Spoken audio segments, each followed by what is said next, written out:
अस्सलाम वालेकुम हकीम साहब, क्या हाल है? वालेकुम सलाम वरहमतुल्लाहि वबरकातुहू। अल्हम्दुलिल्लाह मुनसर भाई। अच्छा हकीम साहब, ये ज़्यादातर ना होंठ फट जाते हैं, तो इनका यार कोई हाल बता दें। मुनसर भाई जब अंतड़ियों में ज़्यादा खुश्की हो जाती है ना, या कोई ज़्यादा खुश्क चीज़ गर्म खुश्क चीज़ इस्तेमाल करेंगे तो उस वजह से होंठ जो है ना वो ज़्यादा फटते हैं।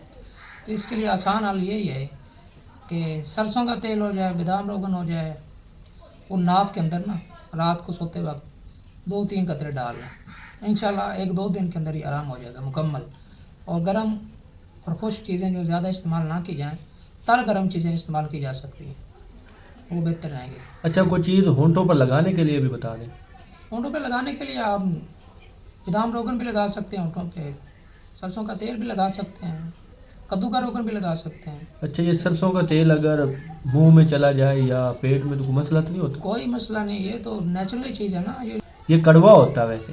कड़वाहट तो होती है ना, सरसों कड़वी होती है ना।